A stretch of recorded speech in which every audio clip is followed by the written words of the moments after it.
Hello दोस्तों, स्वागत है दोस्तों आपका एक बार फिर से ऐप फॉर फाइनेंस में। तो दोस्तों एक बार फिर से सरकार जो है वो आप पे टैक्स लगाने के लिए तैयार हो चुकी है, जिसका बयान आ चुका है।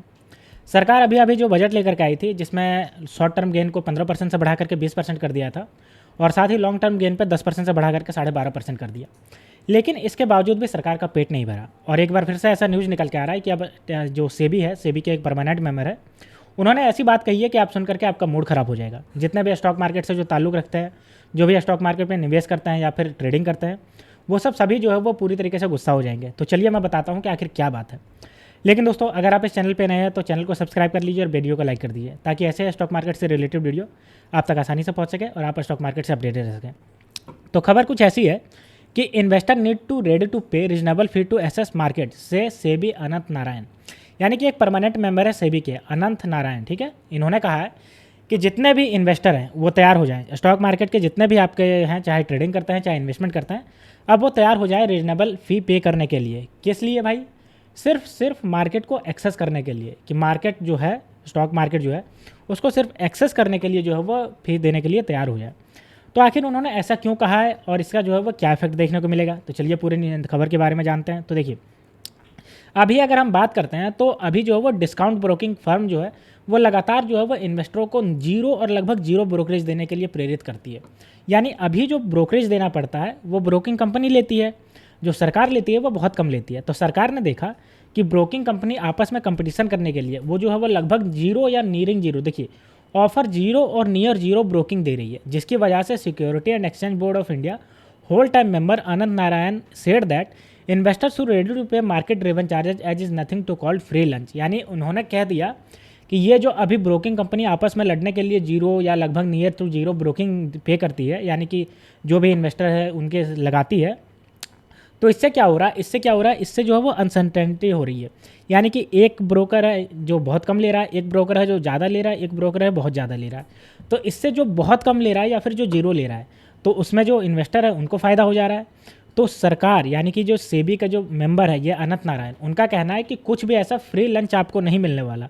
अगर ब्रोकर नहीं लेगा आपसे पैसा तो हम आपको चार्ज करने वाले हैं पैसा, सिर्फ और सिर्फ मार्केट एक्सेस करने के लिए। ठीक है, तो देखिए उन्होंने कहा है फॉर द पार्ट, यानी for their part, I suggest that the investor should be willing to pay reasonable market driven and current price for accessing market in a reasonable manner, knowing that there is no such thing as the free lunch, he said while speaking at the global fintech fest in the Mumbai. यानी आज के दिन global fintech fest चल रहा था मुंबई में, उस समय उन्होंने कहा कि कुछ ऐसा फ्री लंच के जैसा कुछ नहीं होता। ठीक है, तो मार्केट को एक्सेस करने के लिए देखिए, price for accessing capital market reasonable manner, यानी कि कैपिटल मार्केट को एक्सेस करने के लिए आपको जो है वो नया फ़ी देना पड़ेगा। इतना सारा आप फ़ी दे रहे थे, इतना ज़्यादा चुकाने के बाद जो आप प्रॉफिट कमाते थे उस पर भी अब सरकार की नज़र पड़ गई है, अब आपको जो है वो फ़ी देना पड़ेगा।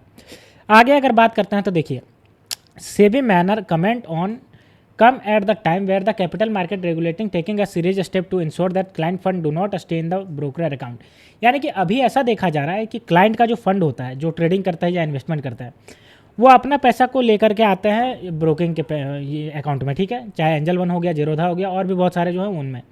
तो ऐसा देखा जा रहा था कि बहुत ऐसा पैसा रहता है जो ये सब ब्रोकर के अकाउंट में रहता है, यानी कि बैंक से निकल के इनके अकाउंट में चला जाता था और ब्रोकर जो थे इसको आपका जो चढ़ा करके आपको इसको जो पैसा कमाते थे। तो सेबी जो है वो इसको काउंटर करने के लिए जो है वो इसके ऊपर जो है वो अंकुश लगा रही है। ठीक है, तो इसी दौरान ये खबर निकल के आई। From the transparency, efficiency and risk perspective, we would all better off if the implicate broking revenue from having client land boarding balance were to be eventually replaced fully by exploiting and transport fee in the competitive market। यानी इनका कहना है कि competitive market में एक broker जो है वो कम ले रहा है फीस, दूसरा ज़्यादा ले रहा है, तो इससे जो है वो बहुत ज़्यादा दिक्कत वाली बात है।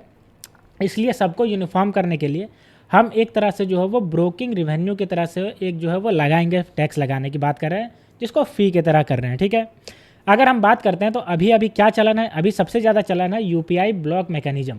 यूपीआई ब्लॉक मैकेनिज्म होता क्या है? इसमें आप पैसा जो है वो आपके अकाउंट में ही रहता है, बस आप वो जो पैसा आपका ब्लॉक हो जाता है और उसी के अनुसार आप जो है वो शेयर खरीद सकते हो, और जब आपका शेयर डीमैट अकाउंट में क्रेडिट हो जाएगा तब वो आपका पैसा जो है वो कट जाएगा। इससे क्या हो रहा है, जो आपका पैसा है वो ब्रोकर के खाते में नहीं जा रहा है, जिसकी वजह से जो सेबी का जो नियम था कि इतने दिन में अगर कोई नहीं खरीदता है तो वापस से पैसा उसके अकाउंट में ट्रांसफ़र किया जाए। तो ऐसा कुछ चल रहा है, ठीक है। The money would be debited from the bank only when, यही मैंने बताया कि डीमैट अकाउंट में जब आपका क्रेडिट हो जाएगा तभी ये आपका कटेगा। Last month the capital market regulator has directed that slab based transaction charger mechanism has to be discontinued. This would expect to put pressure on income of the brokerage firm. यानी कि पहले क्या करते थे ब्रोकरेज फर्म वाले, जो बहुत ज़्यादा ट्रेडिंग करता है उसके लिए जो ब्रोकिंग था वो बहुत कम रखते हैं, और जो कम ट्रेडिंग करता है उसके लिए ब्रोकिंग ज़्यादा रखते थे। इससे क्या होता था, दोनों के बीच में, दोनों अगर एक ही ब्रोकर से अगर कर रहे हैं तो दोनों में जो है वो दिक्कत होता था। एक को बहुत ज़्यादा पे करना पड़ता था, दूसरे को कम पे करना पड़ता था। तो उसको भी रेगुलेटर ने कहा है कि इसको रोको। तो ये है आपका अनंत नारायण, आप देख लीजिए। तो इन्होंने ऐसा सजेशन दिया है। तो आने वाले समय में आपके जो प्रॉफिट है उस पर असर देखने को मिलेगा। अगर आप लॉस भी करते हो तब भी आपका ब्रोकिंग चार्ज कटेगा, सिर्फ और सिर्फ आपका जो स्टॉक मार्केट का जो एक्सेस करने के लिए, समझ रहे हो आप। तो सरकार की नज़र यहाँ पे भी पड़ गई है और यहाँ से भी आपको जो है वो निकलना पड़ेगा, आपको जो लॉस करके निकलना पड़ेगा। क्योंकि जितना भी प्रॉफिट हो या लॉस हो, सरकार तो at the end of the day profit कमाती ही कमाती है। इतना ज़्यादा फीस जो है वो लेवी कर देती है कि हम चाहे प्रॉफिट कमाए या ना कमाए, सरकार प्रॉफिट ज़रूर कमाती है। तो ये थी खबर दोस्तों, जो आने वाले समय में आपको हकीकत बनता हुआ नजर आएगा। तो दोस्तों आप कमेंट सेक्शन में बताइए कि क्या ये मार्केट एक्सेस करने के लिए जो फ़ी लगाया जाएगा, क्या ये सही है या फिर इसका अपोजिशन होना चाहिए। तो मिलते हैं दोस्तों नेक्स्ट वीडियो में, तब तक के लिए स्टे ट्यून्ड, थैंक यू।